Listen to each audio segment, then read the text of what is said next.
Hello guys, आपका स्वागत है हमारे यूट्यूब चैनल कॉमर्स मुनि पर। आज हम लोग स्टार्ट करने वाले हैं बेसिक इकोनॉमिक्स। अगर ये आपको टॉपिक पसंद आती है तो आप लाइक करें, सब्सक्राइब करें और अपने दोस्तों में शेयर करें। सो बिना टाइम वेस्ट किए हम लोग स्टार्ट करते हैं आज का टॉपिक बेसिक इकोनॉमिक्स। आप चाहे 11th क्लास में हो, 12th में हो या फिर ग्रेजुएशन में हो, आप भले किसी भी क्लास में हो, आपको ये टॉपिक आनी ही चाहिए। अगर ये टॉपिक आपको नहीं आती है तो आप कभी भी अच्छा स्कोर नहीं कर सकते हो। So let's start today's topic. Variable. What is variable? Variable which can have different values is called variable. जैसे हाइट का ढेर सारा वैल्यू हो सकता है, वेट का ढेर सारा वैल्यू हो सकता है। अगर मैं बोलूँ लेंथ का भी ढेर सारा वैल्यू हो सकता है।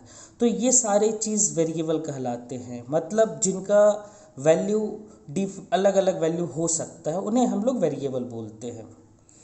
अब हम लोग आते हैं व्हाट इज़ कोरिलेशन। कोरिलेशन का मतलब हुआ रिलेशनशिप बिटवीन टू और मोर वेरिएबल्स, मतलब कोई भी दो या दो से अधिक वेरिएबल के बीच में जो भी संबंध है उसे ही हम लोग बोलते हैं कोरिलेशन।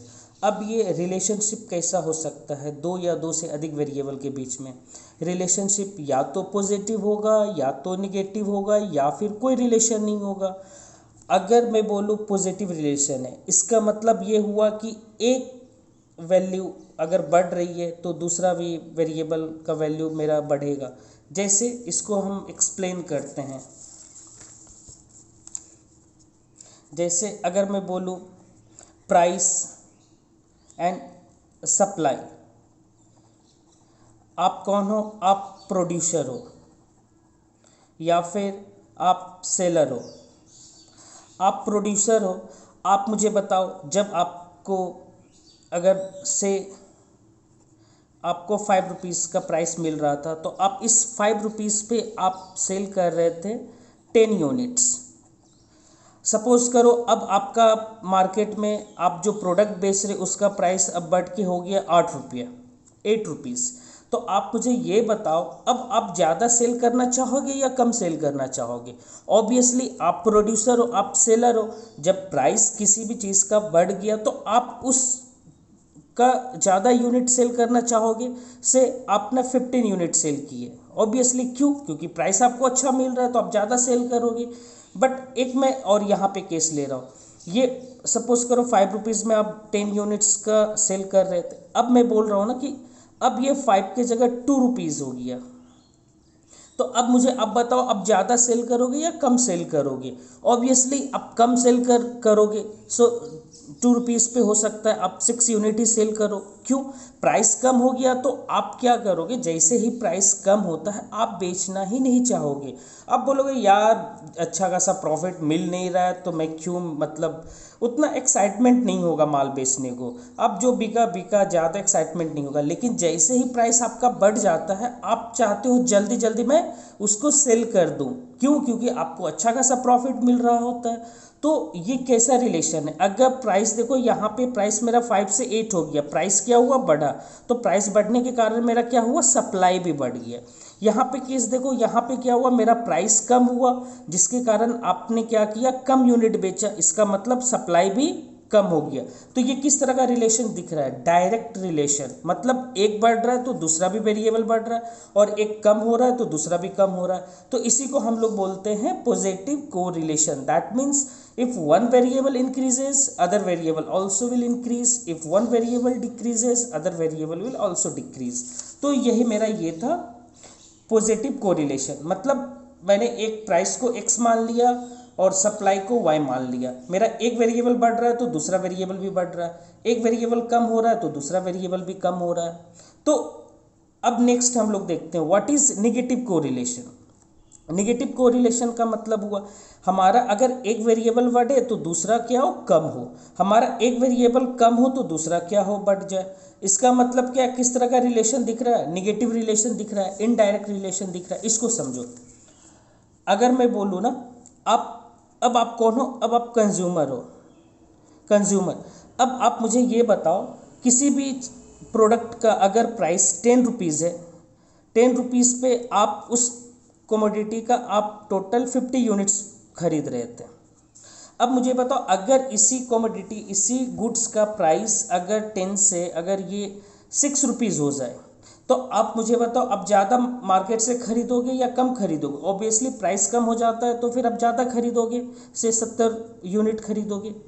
जैसे अगर मैं बोलूँ मॉल में क्या होता है, अगर मॉल में अगर प्राइस क्या होता है, डिस्काउंट चल रहा है, इसका मतलब क्या होता है, प्राइस वो लोग कम कर देता है। तो अब जैसे ही प्राइस कम हो जाता है तो क्या होता है, लोगों का डिमांड क्या हो जाता है, लोगों का डिमांड बढ़ जाता है।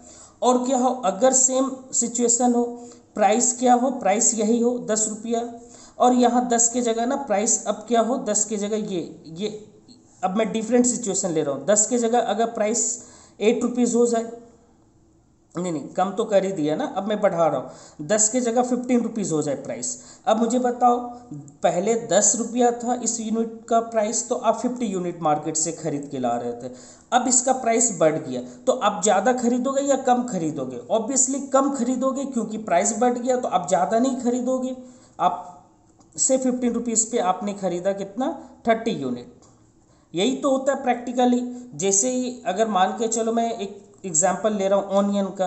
अगर प्याज का दाम मार्केट में जब ज़्यादा होता है तो हम लोग क्या करते हैं, कम खरीद के लाते हैं, कम ही खरीदते हैं, 250 ही खरीदते हैं, हाफ केजी ही खरीदते हैं। लेकिन यही जब ऑनियन का प्राइस क्या हो, जब सस्ता हो जाए प्याज, तो हम लोग मार्केट से क्या होता है, हम लोग मार्केट से ज़्यादा क्वांटिटी में खरीद के लाते हैं। क्योंकि मुझे सस्ता मिल रहा है तो मैं ज़्यादा ही खरीदूंगा। अब क्या होगा, प्याज का आप भले आप सलाद बना लो, आप प्याज का पकोड़ा बना लो, कुछ भी बना लो, तो आपको प्याज सस्ता मिल रहा है तो आप ज़्यादा खरीद के ला रहे हो। लेकिन वही जब प्राइस ज़्यादा होता है तो आप क्या करते हो, आप कम खरीदते हो, बोलते हो नहीं भाई पकोड़ा वकोड़ा नहीं बनाना है, बस प्याज का जहाँ पे ज़रूरत है आप सब्ज़ी में ही डालो, सलाद भी नहीं बनाना। तो हम लोग क्या करते हैं, प्रैक्टिकली यही होता है, जब किसी भी चीज़ का प्राइस अगर बढ़ जाए तो क्या होता है, क्वांटिटी क्या हो जाता है, डिमांड फॉर दैट क्वांटिटी कम हो जाता है। तो यहाँ पे अगर एक कंज्यूमर के एंगल से आप सोच के देखो तो क्या होता है, प्राइस अगर बढ़ा तो डिमांड क्या हुआ, आपका कम हो गया। अगर प्राइस कम हुआ तो डिमांड क्या हो गया, बढ़ गया। तो किस तरह का रिलेशन दिख रहा है, एक बढ़ रहा है दूसरा कम हो रहा है, तो ये निगेटिव रिलेशनशिप को शो कर रहा है। ठीक है, तो यही मेरा था निगेटिव कोरिलेशन। इसी को हम लोग बोलते हैं निगेटिव एसोसिएशन। एसोसिएशन का भी मतलब वही होता है कि क्या संबंध है, क्या रिलेशनशिप है। अब नेक्स्ट आता है नो कोरिलेशन। इसका मतलब हुआ x बढ़ रहा है तो y पे कोई फर्क नहीं पड़ रहा, x कम हो रहा है तो भी y पे कोई फर्क नहीं पड़ रहा। इसको हम एक्सप्लेन करते हैं। सपोज करो मैं x लेता हूँ, ये temperature of Chennai, temperature of Chennai, और मैं पूछ रहा हूँ कि बताओ y मैं ले लेता हूँ कोलकाता का वेदर। ठीक है, कोलकाता के वेदर। अगर मैं बोलूँ चेन्नई का टेम्परेचर अगर बढ़ गया, मतलब x चेन्नई का टेम्परेचर बढ़ गया, तो बताओ कोलकाता का वेदर कैसा होगा, कोलकाता का वेदर कैसा होगा। चेन्नई के टेम्परेचर पे कोलकाता का वेदर कोई डिपेंड ही नहीं करता है। तो यहाँ का टेम्परेचर बढ़े तो कोलकाता के वेदर में कोई फर्क नहीं आने वाला है। अगर यही बोलो चेन्नई का टेम्परेचर कम हो जाए तो कोलकाता का वेदर कैसा होगा, बताओ भाई, कोई रिलेशन ही नहीं है। यहाँ का वेदर से, यहाँ का टेम्परेचर से यहाँ का वेदर का क्या रिलेशन है। तो इसको हम लोग बोलते हैं no correlation. That means x बढ़े तो y पे कोई फर्क नहीं पड़ेगा, x कम हो तो भी y पे कोई फर्क नहीं पड़ने वाला है। तो इसको हम लोग बोलेंगे नो कोरिलेशन। अब देखो पॉजिटिव कोरिलेशन का डायग्राम कैसा होगा। तो यहाँ पे क्या, एक वेरिएबल बढ़ रहा है तो दूसरा भी बढ़ रहा है, एक कम हो रहा है तो दूसरा भी कम हो रहा है। तो जब भी पॉजिटिव कोरिलेशन हो तो इसका डायग्राम हमेशा लेफ्ट से राइट अपवर्ड के तरफ होगा, मतलब ऊपर के तरफ होगा। जब भी ऊपर के तरफ डायग्राम दिख जाए, चाहे स्ट्रेट लाइन हो चाहे कर्व हो, कोई भी हो, तो आप समझ लेना उसमें कैसा रिलेशन है, पॉजिटिव रिलेशन है। अगर यही डायग्राम लेफ्ट से राइट डाउनवर्ड अगर नीचे की तरफ अगर दिख जाए तो आप समझ लेना क्या उसका रिलेशन कैसा है, निगेटिव कोरिलेशन है, मतलब निगेटिव रिलेशनशिप को शो कर रहा है। और ये इस तरह का यहाँ पे देख लो, कोई तो रिलेशनशिप ही नहीं है। एक्स का चेन्नई का टेम्परेचर बढ़े घटे तो उससे कोलकाता का वेदर पे क्या फ़र्क पड़ने वाला, कुछ भी फर्क नहीं पड़ने वाला। तो इसका कोई शेप ही नहीं होगा। अब मैं ये दोनों को एक्सप्लेन कर रहा हूँ। मैंने बोला अगर डायग्राम कभी भी अगर लाइन लेफ्ट से राइट, लेफ्ट से राइट अपवर्ड अगर दिख जाए तो मैं बोला इसमें क्या है, पॉजिटिव रिलेशन है। कैसे, आप ये देख लो, मैंने मान लिया ये, सपोज करो ये x1 y1, सपोज करो मैंने एक यहाँ पे पॉइंट लिया, एक पॉइंट लिया यहाँ पे, ये देखो तो क्या हुआ, x1 क्या हुआ मेरा, x1 से x2 इंक्रीज हो गया, x1 से x2 इंक्रीज हुआ। अब क्या y पे क्या इम्पैक्ट पड़ा, y भी तो बढ़ गया ना, ये देखो y भी y1 से y2 हो गया। तो देख लो पॉजिटिव रिलेशन दिखा रहा है ना, x मेरा बढ़ रहा है तो y भी क्या हो रहा है, y भी बढ़ रहा है। ठीक है, अब मैं दिखाता हूँ निगेटिव। मैंने बोला कि अगर लाइन लेफ्ट से राइट किस तरह, अब डाउनवर्ड अगर मैं ले रहा हूँ, ये देखो नीचे के तरफ, तो मैं मान के चलो अगर ये मेरा इनिशियल पॉइंट था ये, ठीक है, अब मेरा ये इनिशियल पॉइंट था, अब मैं एक पॉइंट लेने वाला हूँ इसी डायग्राम पे, कहीं पे एक पॉइंट ये यहाँ पे ले लूँ। ठीक है, अब ये देखो तो ये सपोज x1, ये क्या हुआ, x1 से x2 इंक्रीज किया, लेकिन यहाँ पे देखो y क्या हुआ, y मेरा सपोज वो ये y2 था तो y2 से y1 हो गया, मतलब y का वैल्यू क्या हो गया, कम हो गया। x तो बढ़ा बट y का वैल्यू क्या हो गया, y का वैल्यू कम हो गया। दिख रहा है ना भाई साहब किस कैसे निगेटिव रिलेशन है। और अगर तो ये निगेटिव रिलेशन को दिखा रहा है, अगर x का वैल्यू कम हो तो y का क्या होगा, y का ऑब्वियसली बढ़ जाएगा, तो ये निगेटिव रिलेशन को दिखा रहा है। और जीरो रिलेशन इसको बोल लो या फिर नो को रिलेशन बोल लो, क्योंकि यहाँ पे कोई रिलेशनशिप ही नहीं बन रहा है। तो ये समझ में आया। तो अब हम लोग नेक्स्ट करने वाले हैं व्हाट इज स्लोप, ये देखना। अब हम लोग करेंगे कि स्लोप क्या है। तो स्लोप का मतलब ये हुआ रेट ऑफ चेंज, या फिर उसी को हम लोग क्या बोलेंगे, ग्रेडियंट, उसी को बोल लेंगे रेशियो, या फिर उसी को हम लोग क्या बोलेंगे, कंपैरिजन। कंपैरिजन किसके किसके बीच में, हम लोग अब अभी क्या, for our convenient we are taking two variables only, हम लोग कंपैरिजन दो वेरिएबल के बीच में अभी हम लोग करने वाले हैं फॉर आर कन्वीनियंट। तो यहाँ पे कंपैरिजन में ये बोल रहा है जब आपका x में चेंज हो तो y में कितना चेंज होगा, इसी को स्लोप बोलते। स्लोप का मतलब हो गया ये, आप देखना यहाँ पे, स्लोप का मतलब मैं बोल रहा हूँ rate of change, rate of change, या फिर इसी को क्या बोल लो, कंपैरिजन बोल लो, या फिर इसी को क्या बोल लो, स्पीड बोल लो। क्या स्पीड है, कंपैरिजन किसमें दो वेरिएबल के बीच में, अभी हम लोग दो वेरिएबल ले रहे हैं तो कंपैरिजन किसके किसके बीच में करेंगे, x और y के बीच में करेंगे कंपैरिजन। तो मैं बोल रहा हूँ कि what is the change in y, y में क्या चेंज हुआ, जब when there is a change in x में चेंज होने से y में कितना चेंज हो रहा है, उसे ही हम लोग क्या बोलते हैं, उसे ही स्लोप बोलते हैं। मतलब चेंज, ये किसको स्लोप को दिखाता है, ये रेशियो को दिखाता है। दो वेरिएबल के बीच में रेशियो हो गया ना, समथिंग डिवाइडेड बाय समथिंग ही तो रेशियो हो गया। और इसी को हम लोग कंपैरिजन बोल लो कि x और y में हम लोग कंपैरिजन कर लें। ठीक है, तो हमारा जो रेट ऑफ चेंज होगा, जो स्लोप होगा, वो कैसा कैसा हो सकता है। रेट ऑफ चेंज या तो हमारा कांस्टेंट रेट ऑफ चेंज होगा, या तो जीरो रेट ऑफ चेंज होगा, या फिर इनफाइनाइट रेट ऑफ चेंज होगा, या फिर इंक्रीजिंग रेट ऑफ चेंज होगा, या फिर डिक्रीजिंग रेट ऑफ चेंज होगा। तो मैं अब इसको एक्सप्लेन करने वाला हूँ एक एक करके। ठीक है, तो अब मैं आपको एक्सप्लेन करता हूँ, ये देखना। स्लोप का मतलब क्या हुआ, चेंज, और चेंज को हम लोग मैथमेटिकली डिनोट करते हैं डेल्टा से। ये डेल्टा का सिंबल ये हो गया, इसको हम लोग डेल्टा बोलते हैं। तो चेंज को मैंने डिनोट किया डेल्टा से। अब मैं यहाँ पे एक डायग्राम ले रहा हूँ, ये मेरा एक्स एक्सिस है और ये मेरा वाई एक्सिस है। अब सपोज करो मेरा ये पॉइंट, ये इनिशियल पॉइंट था।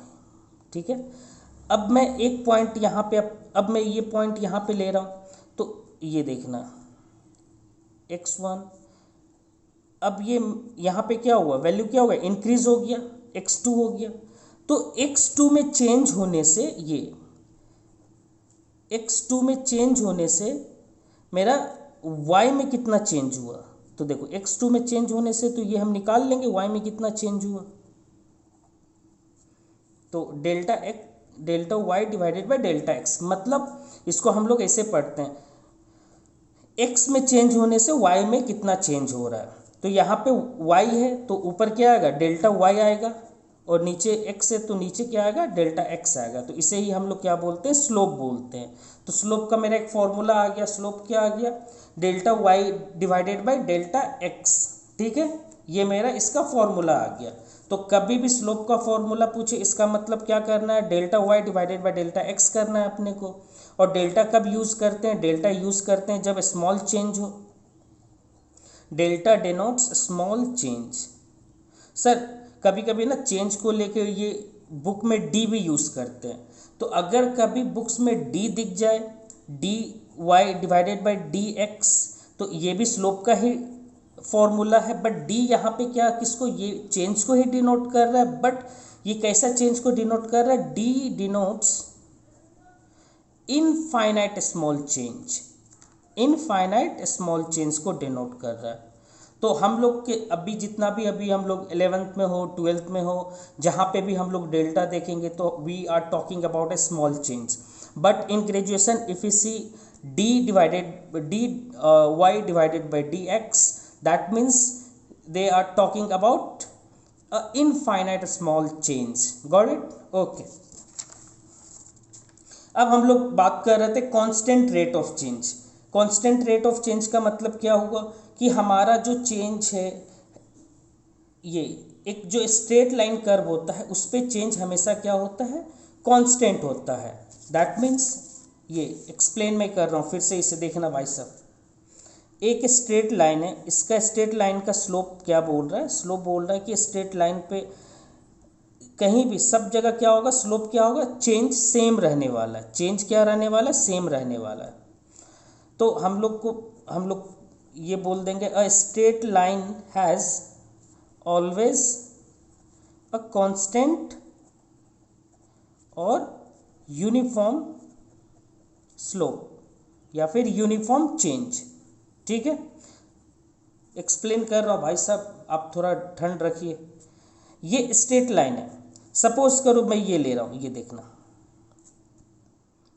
ठीक है, 1, ये भी चलो 1 ले लेता हूँ। तो ये देखना, ये 2, ये भी 2। तो मेरा इनिशियल ये था, अब मेरा ये पॉइंट आ गया, तो कितना चेंज हुआ, चेंज इन एक्स कितना, 1 यूनिट का चेंज हुआ। तो स्लोप निकालना है अपने को, स्लोप निकालूंगा delta y by delta x. Change x में कितना हुआ, 1 यूनिट से चेंज हुआ, और वाई में भी कितना यूनिट से चेंज हुआ, 1 से हुआ, तो 1 डिवाइडेड बाई 1। तो चेंज यहाँ पे कितना निकला, 1 निकला। अब फिर ये यहाँ पे देखना, अब देखो इनिशियल 2 था, 2 से 3 हो गया, तो एक्स में कितना चेंज हुआ, ये एक्स एक्सिस पे 1 यूनिट का चेंज हुआ। और इसी तरह वाई में, वाई एक्सिस पे कितना, 2 से 3 हो गया, वहाँ पे भी 1 यूनिट का चेंज हुआ, मतलब 1 का ही चेंज हुआ, तो यहाँ पे भी 1 आ गया। तो अब कहीं पे भी निकालोगे ना, तो वो चेंज जो है, स्पीड जो है, वो सब जगह स्ट्रेट लाइन पे सेम ही आने वाला है। सर इसको ना और भी अच्छे से एक्सप्लेन करते। अच्छा ये देखो, मैं बोलूँ ना, अगर ये स्ट्रेट लाइन है, ये मुझे ये बताओ, अगर मैं यहाँ पर से एक बॉल को अगर गिराऊं, ये गेंद अगर बॉल है, अगर मैं बॉल को यहाँ से छोड़ दूं, तो जिस स्पीड से यहाँ से गिरेगा, मान के चलो यहाँ पर जो स्पीड हुआ, बॉल को यहाँ पे मैंने छोड़ा, जो स्पीड से गिरा, स्पीड सपोज करो 40 के स्पीड से गिरा, मतलब स्लोप क्या है, 40 है यहाँ पे। तो अगर यही बॉल को मैं यहाँ से छोड़ूँ तो भी तो मेरा स्पीड सेम ही रहने वाला है ना, क्योंकि ये तो और भी नीचे चला जाएगा। स्पीड देखो तब भी मेरा सेम ही रहने वाला है, तो यहाँ पे भी 40 होगा। यहाँ से मैं बॉल को गिराऊँ तो भी मेरा स्पीड क्या रहने वाला है, सेम ही रहने वाला है। तो हम लोगों ने क्या देखा, एक स्ट्रेट लाइन का स्लोप हमेशा क्या रहने वाला है, सेम रहने वाला है ईच पॉइंट पे। ठीक है, हर एक पॉइंट पे स्लोप क्या होगा, सेम होगा। ठीक है, अब हम लोग देखते हैं ज़ीरो रेट ऑफ चेंज। इसका मतलब ये हुआ कि मेरा एक्स एक्सिस में कोई चेंज नहीं हो रहा है, but sorry, I am sorry guys, x axis में चेंज हो रहा है, बट वाई में मेरा कोई चेंज नहीं हो रहा। ये देखो, मैंने यहाँ पे एक, ये देखो, अगर कभी भी स्ट्रेट लाइन अगर एक्स एक्सिस के पैरेलल तुम्हें दिख जाए, तो इसका स्लोप अगर कोई पूछ लेना तो क्या होगा, तो आप निकाल लोगे बड़े आसानी से। ये मान के चलो इनिशियल पॉइंट था, सपोज करो ये 2, ठीक है, और ये मान के चलो 5। अब मैंने ये यहाँ पे एक अपना पॉइंट अभी अभी ये ले लिया, तो 2 से सपोज करो कितना चेंज हुआ, 2 से 3 हुआ, तो एक्स एक्सिस, तो स्लोप का होता है delta y divided by delta x. तो एक्स में कितना चेंज हुआ, 3 - 2 1, एक का चेंज हुआ। और y में कितना चेंज हुआ, y पहले भी 5 पे था, अभी भी कितना है, अभी भी वही है। तो y अभी भी 5 है, पहले भी 5 था, तो कोई चेंज नहीं हुआ, 0। तो 0 डिवाइडेड बाय 1, तो 0 डिवाइडेड बाय 1 मतलब क्या, 0 ही आया। तो कभी भी अगर स्ट्रेट लाइन, अगर एक्स एक्सिस, अगर कोई स्ट्रेट लाइन एक्स एक्सिस के पैरेलल दिख जाए, अगर पूछे क्या स्लोप होगा, क्या चेंज होगा, तो क्या होगा, 0। ठीक है। तो इसको अगर अपने भाषा में, अगर और इजी भाषा में, अगर लैंग्वेज में मैं समझाऊँ ना, तो ये देखना, मैं बोलूँ ना, अगर एक बॉल है, अगर बॉल को यहाँ से छोड़ दो तो किस स्पीड से गिरेगा, सर गिरेगा ही नहीं, 0 स्पीड होगा। और अगर यहाँ से छोड़ दूँ तो भी तो सर 0 ही स्पीड होगा, गिरेगा ही नहीं बॉल।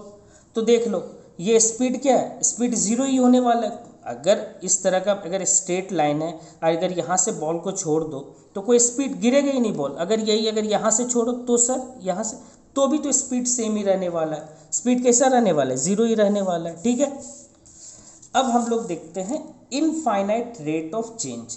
इसका मतलब ये हुआ, अगर कभी भी आपको, ये देखना,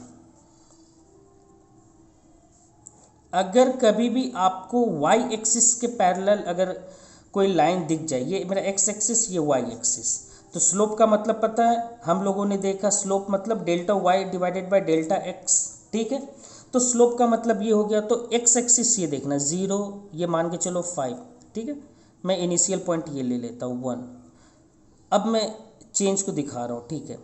तो वाई एक्सिस पे तो चेंज हुआ, 1 से 2 हो गया, ये तो चेंज हुआ, बट एक्स एक्सिस पे कोई चेंज हुआ ना, सर पहले भी 5 था, अभी भी 5 है, कोई चेंज ही नहीं हुआ। तो वाई में कितना चेंज हुआ, 2 - 1, और इसमें कितना चेंज, पहले भी 5, अभी भी 5, 5 - 5, तो 2 - 1 कितना हो गया, 1, 5 - 5 कितना, 0, 1 डिवाइडेड बाई 0, तो क्या हो गया, 1। किसी भी अगर नंबर को अगर 0 से डिवाइड करते हो तो आंसर क्या आने वाला है, हमेशा इन्फिनिटी आंसर आने वाला है। तो क्या हो गया, इसका स्लोप क्या होगा, इन्फिनिटी होगा।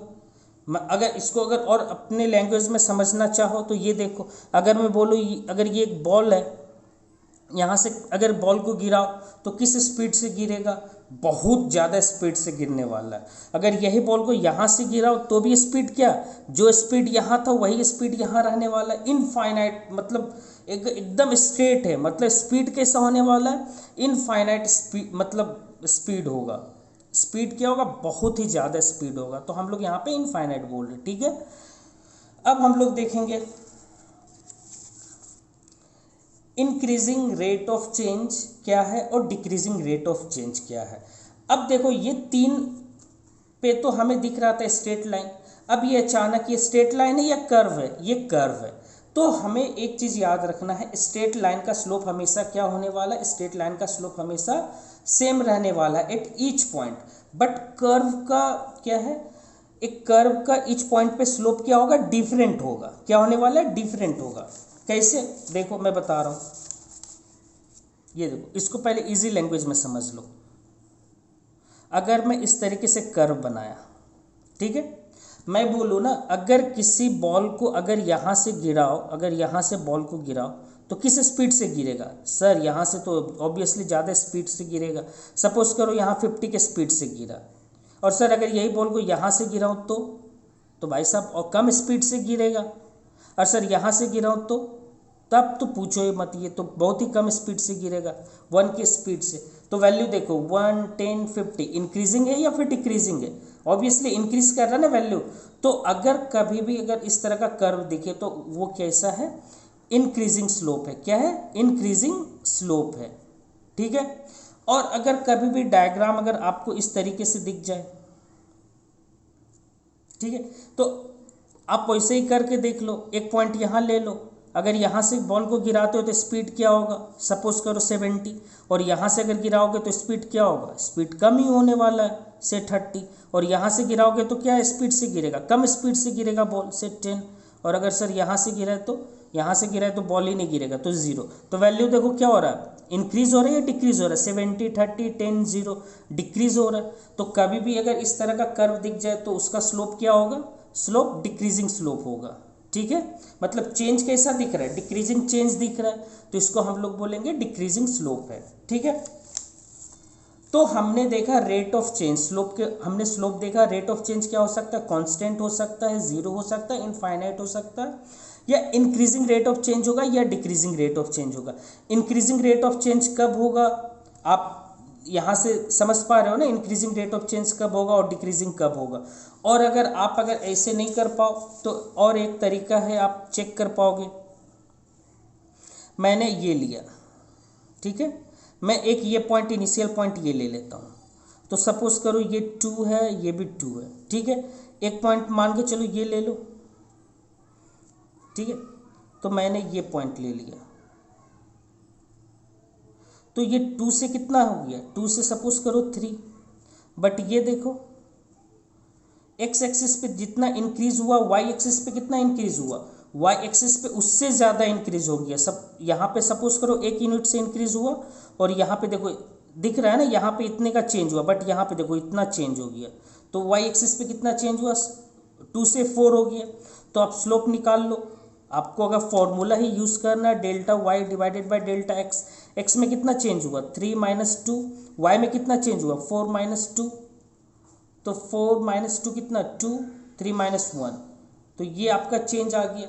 अब अगर इसी पॉइंट पे अगर आप ये देखो, अगर एक पॉइंट यहाँ पे ले लो, यहाँ पे अब देख लो चेंज कितना हुआ।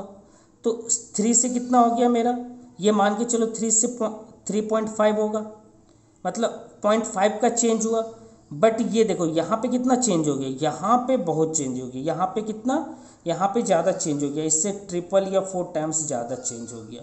तो ऑब्वियसली यहाँ पे अगर मान के चलो, यहाँ पे अगर 0.5 से चेंज हुआ एक्स एक्सिस पे, और वाई एक्सिस पे मैं बोल रहा हूँ 4 टाइम्स चेंज हो गया, मतलब 2 का चेंज हो गया। तो 0.5 इंटू 2 कितना हो गया भाई, 4। तो ये यहाँ पे 2 आया, यहाँ पे 4 आया, तो देख लो वैल्यू क्या है, इंक्रीज हो रहा है ना, 2 से 4 हो गया। तो इस तरह का कभी भी डायग्राम दिख जाए तो क्या होगा, इंक्रीजिंग स्लोप होगा। आप इसी तरह निकाल लोगे डिक्रीजिंग स्लोप क्या है। तो सिंपल सा फंडा, आप ना यही एकदम सिंपल सा बात याद रखो, किसी भी बॉल को यहाँ से गिराने पे सर क्या स्पीड होगा, और यहाँ पे 2 पॉइंट पे देख लो, यहाँ पे गिराने पे सपोज करो 70 हुआ, तो यहाँ पे कम ही होने वाला है 20, तो वैल्यू देख लो 20 से 70 हो गया। हम लोग लेफ्ट टू राइट ही तो देखते हैं, तो वैल्यू इस तरीके का होगा। अगर और ऊपर है, यहाँ से बॉल को गिराएंगे तो ये सपोज करो 90 की स्पीड से गिरेगा, 20 70 90, तो वैल्यू क्या है, इंक्रीज हो रहा है, तो इंक्रीजिंग स्लोप है इसका। ठीक है, उसी तरह डिक्रीजिंग स्लोप में भी आप देख लोगे, बॉल आप अपने एकदम सिंपल लैंग्वेज को यूज़ करके आप देखोगे यहाँ से बॉल को गिराने पे क्या स्पीड हो रहा है, और यहाँ पे बॉल को गिराने से क्या स्पीड हो रहा है। तो यहाँ पे अगर बॉल को गिराएंगे यहाँ से, तो जो मेरा स्पीड है यहाँ से गिराएंगे वो क्या होगा, यहाँ पे ऑब्वियसली कम होगा, तो डिक्रीजिंग स्लोप हो गया इसका। ठीक है, अब हम लोग थोड़ा सा और एक कंसेप्ट को क्लियर करते हैं। हमने देखा स्लोप, ठीक है, स्लोप का क्या हमने देखा formula, delta y divided by delta x. ठीक है, अगर मैं एक डायग्राम ले लूँ और यहाँ पे मैं हाइट ले लूँ, यहाँ पे वेट ले लूँ, और मैं बोलूँ इसका स्लोप निकालो, ये मेरा कर्व है, मैं इसका स्लोप बोलूँ, तो स्लोप क्या होगा, delta y divided by x. तो डेल्टा वाई की जगह क्या है, वाई की जगह वेट है, और एक्स की जगह क्या है, हाइट है। तो इसको हम लोग बोल सकते हैं, किसका स्लोप हमने निकाला, स्लोप ऑफ वेट। ऊपर y है ना, तो y की जगह क्या वेट है, तो स्लोप ऑफ वेट बोलेंगे। और अगर मान के चलो ये देखो, यहाँ पे मैं क्वांटिटी ले रहा हूँ, यहाँ पे मैं यूटिलिटी ले रहा हूँ। ठीक है, टोटल यूटिलिटी, तो मैंने टोटल यूटिलिटी यू लिया, और मैं पूछूँ ना कि स्लोप ऑफ टोटल यूटिलिटी बताओ क्या है, स्लोप ऑफ टोटल यूटिलिटी। तो आप पहले स्लोप का फॉर्मूला पता है, delta y by delta x. तो y की जगह क्या है, टोटल यूटिलिटी, और x की जगह क्या है, क्वांटिटी। तो total utility, change in total utility divided by change in quantity, इसी को हम लोग क्या बोलते हैं, मार्जिनल यूटिलिटी। तो मार्जिनल यूटिलिटी क्या हो गया, उसका भी यही फॉर्मूला हो गया। तो टोटल यूटिलिटी में जो चेंज हो रहा है उसी को तो मार्जिनल यूटिलिटी बोलते हैं। ठीक है, तो ये बेसिक्स है। तो मतलब आपको बस वही याद रखना, स्लोप का मतलब हुआ चेंज हुआ, कि भाई ये x में चेंज होने से y में कितना चेंज हो रहा है। ठीक है, तो यही आज का वीडियो था। अगर आपको वीडियो पसंद आया तो आप प्लीज़ लाइक करना ना भूलें, सब्सक्राइब करें हमारे चैनल कॉमर्स मुनि को, और इस वीडियो को जितना शेयर कर सकते हैं आप अपने दोस्तों में प्लीज़ इस वीडियो को शेयर करें। Thank you guys, thank you for watching this video. हम लोग फिर मिलेंगे नेक्स्ट क्लास में।